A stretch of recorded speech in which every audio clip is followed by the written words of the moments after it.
so that the princes and the elders mourned. Yeah. No, I'm gonna start here. Therefore, there was a great mourning in Israel in every place where they were, so that the princes and the elders mourned, the virgins and the young men were made feeble, and the beauty of a woman was changed. Every bridegroom took up lamentations, and she that sat in the marriage chamber was in heaviness. So our people were in a state of mourning, unhappiness, pain, trouble when this stuff was going on, man. You know, this is the things that these Edomites did to our people.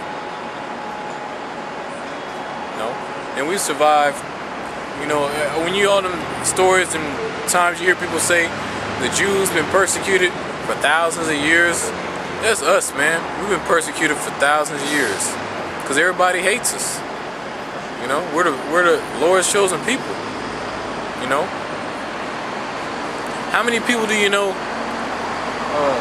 hate the so-called prince over there in England? Right? Because they're not real royalty. What do? They're not ruling anything. How many people you know hate Queen Elizabeth, right? But the true royalty is the nation of Israel. How many people hated King David? A lot of the heathens hated him. They constantly was trying to defeat him.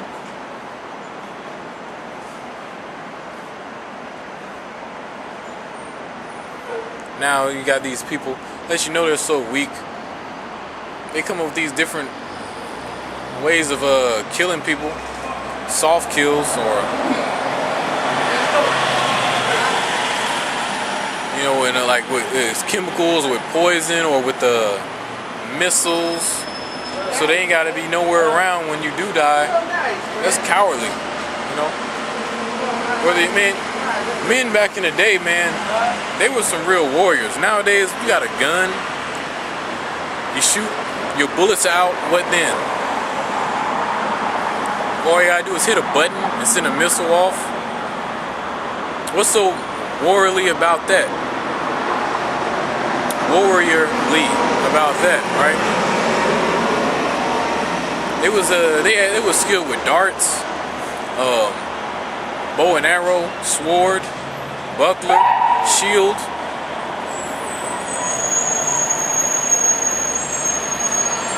When you went to war, you actually was going to war. It wasn't no, I'm just sit on base, hit a couple buttons, you know, and that's it. Nah. You know, men actually went to war back then.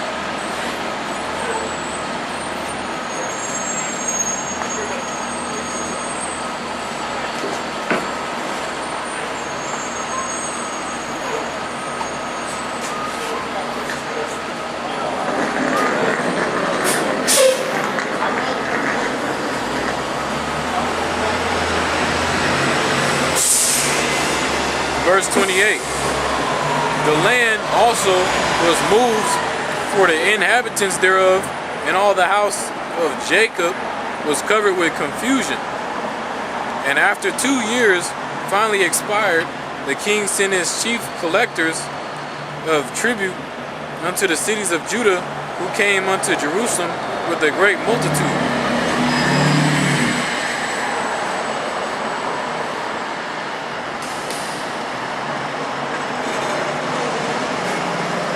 And spake peaceable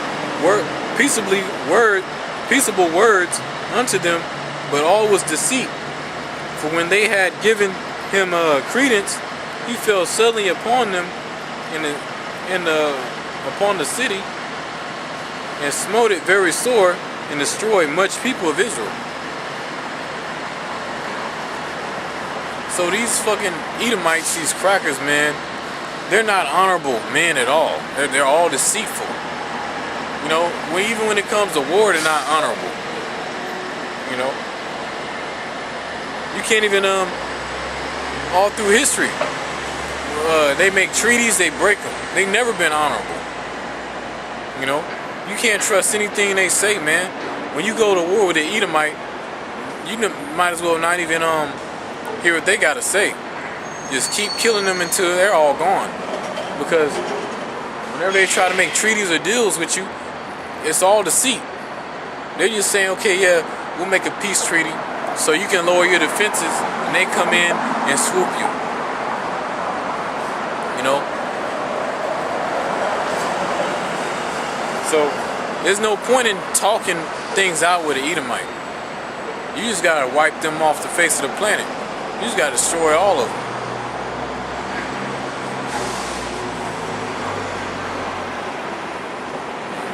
King David had the right idea.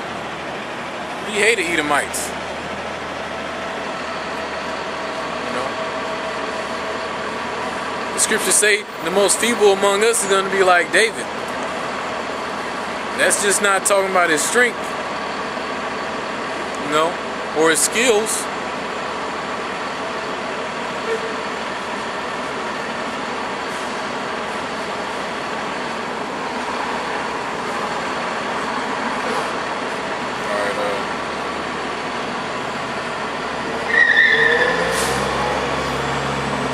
When he had taken the spoils of the city, he set it on fire and pulled down the houses and walls thereof on every side.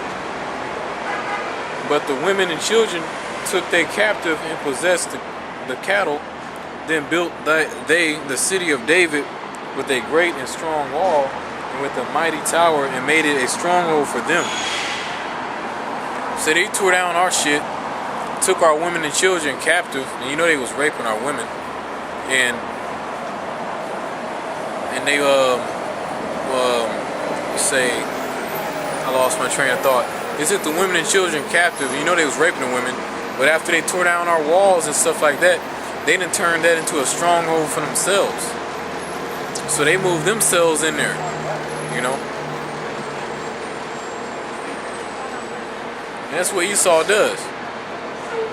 He move himself in your spot and make that his shit.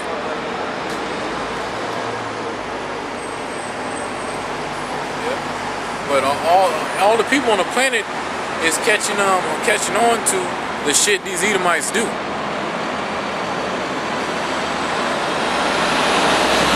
The main people that should have been catching on, it should have been our people. We're the ones that's been done the wrong the most by these Edomites. No.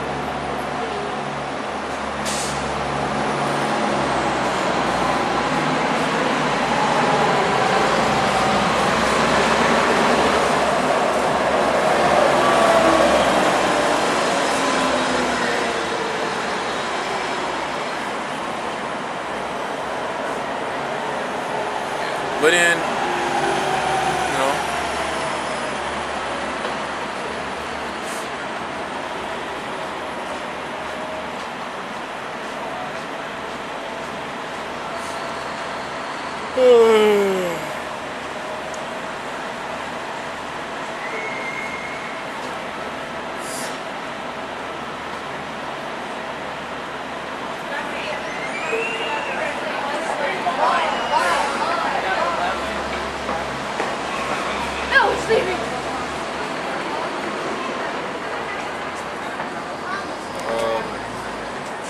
let me just start at 31. And when he had taken spoils of the city, he set it on fire and pulled down the houses and walls thereof around every side. But the women and children took they captives and possessed cattle. Then builded they the city of David with a great and strong wall, with a mighty tower, and made it a stronghold for them. And they put therein a sinful nation, wicked men, and fortified themselves therein. And those were Edomites, a nation of Edomites. So they put in themselves a wicked nation, sinful men. And that's what these Edomites are, a wicked nation of sinful men. of sinful men.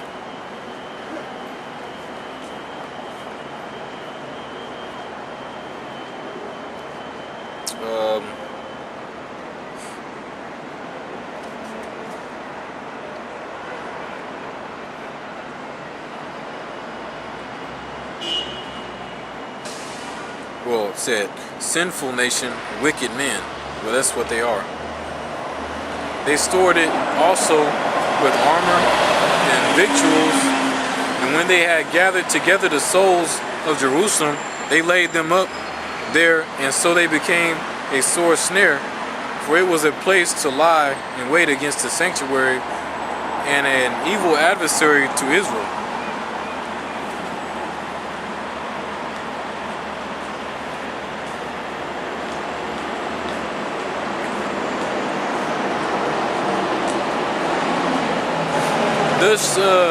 Thus they shed innocent blood on every side of the sanctuary and defiled it, insomuch that the inhabitants of Jerusalem fled because of them, whereupon the city was made an inhabitant of strangers, and became strange to those that were born in her, and her own children left her.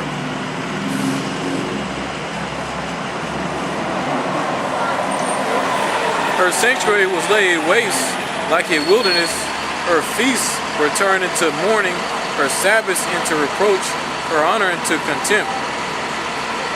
So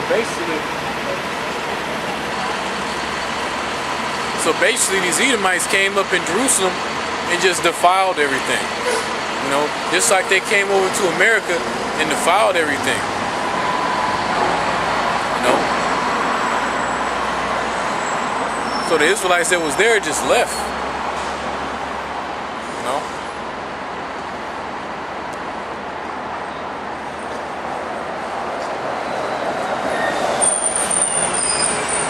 Because nobody wants to dwell anywhere where there's disease, right? Except the heathen. The heathen, nowadays, everybody came over to America because Edomites put on their best foot forward, right? Making everybody think that they were these great people, these kind people. And there's nothing but fairness and God-fearing and all this other stuff. But it was all deceit. Because look at this place now. Look what they did to the original inhabitants. Look what they did to the Negroes, Latinos, and North American Indians.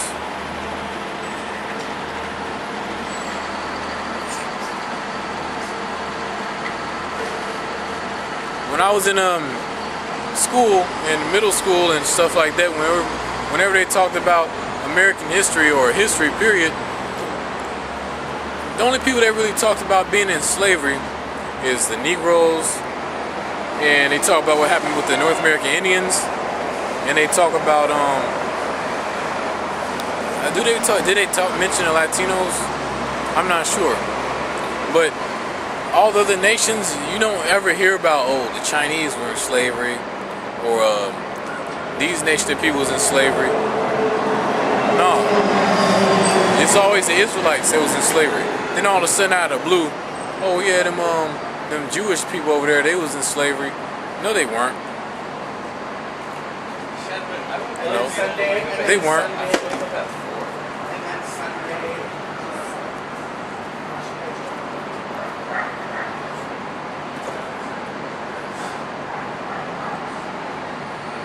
They're not even the real Jews.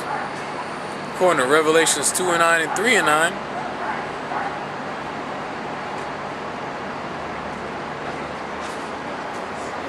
They're not worthy of that title. Those are wicked men. It's a sinful nation. They run in the world right now. And look at the condition the world is in. They defiled the whole planet.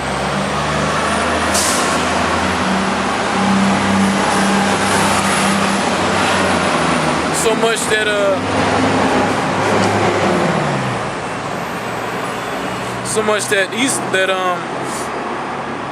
the Most High,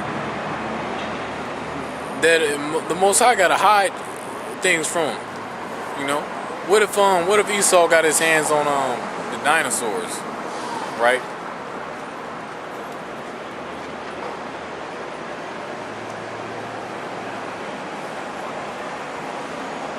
So these Edomites, man, they're just a nation of wicked men. A sinful nation, like the scriptures say.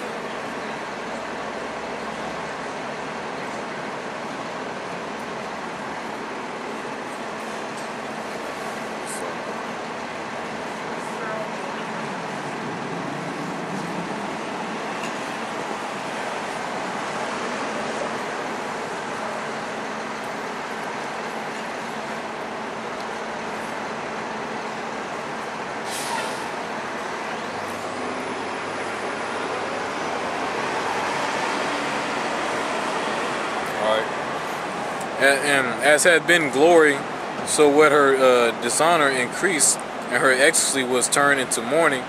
Moreover, King Antiochus wrote to his whole kingdom that all should be one people. And what does that sound like? A new world order.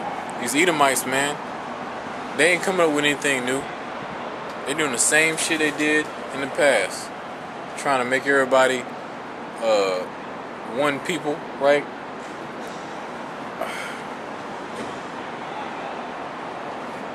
Trying to establish their new world order type thing. And everyone should leave his laws so that all the heathen agreed according to the commandment of the king. You know, it didn't say religion. It said laws. He wanted everybody to leave their laws so they can be under one consent under him, under his laws. And that's what they did today. All the people that come here got to leave their laws and start following the laws of America. You know? They create their own laws in favor of themselves because they have all the money, you know, so they can buy their way out of anything. That's respective persons. In a true legal system or with true laws, no matter how much money you have, if you did that crime, you transgressed that law, you got to suffer the consequences. Whether you got $500 trillion or you have $2.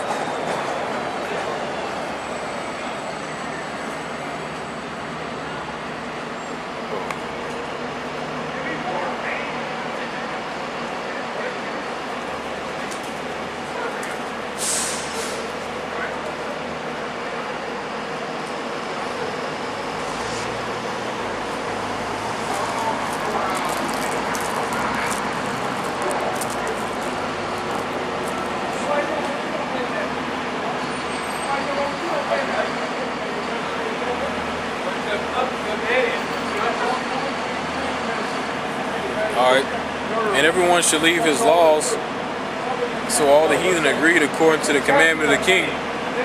Yeah, many also of the Israelites consented to his religion. So, the religion of America are the laws that they established. You know, their legal system. The religion that Antiochus was the laws that he created. You know,